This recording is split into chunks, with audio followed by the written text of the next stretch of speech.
চেয়ারে স্থির বৃদ্ধ বাবার নিথর দেহ। নিঃশ্বাসের আদান প্রদানের পালাও বন্ধ হয়ে এসেছে। হয়তো ঘণ্টাখানেক আগেই তিনি চলে গেছেন পরপারে, কিন্তু সেই শোক, সেই বিদায়ের মুহূর্ত সন্তানদের চোখে যেন এক বিন্দুও জল আনতে পারল না। তারপর যা ঘটল তা একজন সুস্থ মানুষের বিবেককে চূর্ণ বিচূর্ণ করে দিতে যথেষ্ট।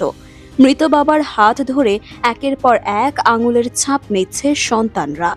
দলিল, চুক্তিপত্র, সম্পত্তির কাগজ, যেন বাবার নিঃশেষ দেহটিও তাদের কাছে আরেকটি সম্পদের মেশিন। এই দৃশ্য যে কেউ দেখলে ভাববে হয়তো কোনো নাটকের নিষ্ঠুর মঞ্চায়ন চলছে, কিন্তু এটি এক চরম বাস্তব, নিষ্ঠুর, কুৎসিত সত্য। দলিলের স্তূপ দেখে বোঝা গেল লোকটি হয়তো অনেক সম্পদের মালিক ছিলেন, কিন্তু আজ সেই সম্পদই যেন কাল হয়ে দাঁড়িয়েছে, আদরের সন্তানদেরও অমানুষ বানিয়ে ছেড়েছে। তাই বাবার মৃত্যুর শোক নয়, বরং কাগজে সই পাওয়ার তারা যেন তাদের বুকে আগুন ধরিয়ে দিয়েছে। মনুষ্যত্বের এই করুণ পরাজয় শুধু এই পরিবারেরই নয়, আমাদের সমাজে বারবার দেখা যায়। আমরা ভাবি আপনজন মানে মৃত্যুর সময় পাশে থাকবে, চোখের জল ফেলবে, প্রার্থনা করবে, কিন্তু বাস্তব অনেক সময় এতটাই নির্মম হয় যে আপনজনও তখন হিসাব কষতে বসে, কি পেলাম আর কি পাবো। জীবন আসলে এক অদ্ভুত মরীচিকা।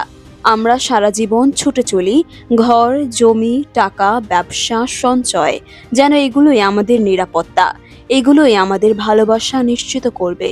অথচ যাদের জন্যে আমরা এই সব কিছু জোগাড় করি, তারা হয়তো আমাদের জীবনের শেষ মুহূর্তের জন্য অপেক্ষাই করে, কখন তারা আমাদের স্থানে বসবে, কখন হাতে আসবে সেই সম্পত্তি।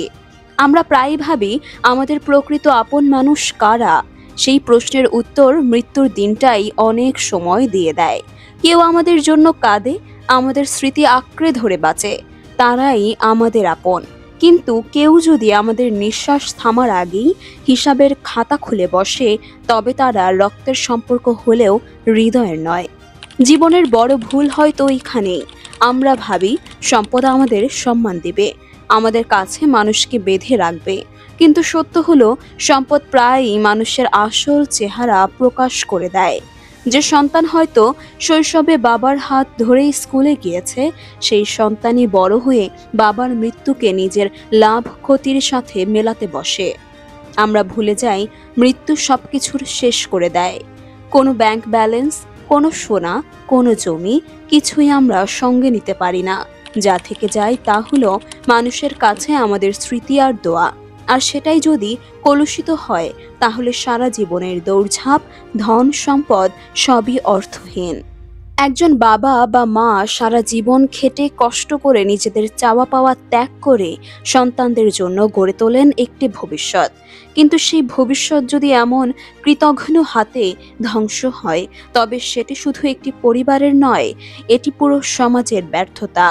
আমরা হয়তো আজকের এই ঘটনা দেখে ক্ষোভে বলবো এরা মানুষ নয়, কিন্তু আমাদের চারপাশে এমন হাজারো উদাহরণ আছে, শুধু তারা ক্যামেরায় ধরা পড়ে না।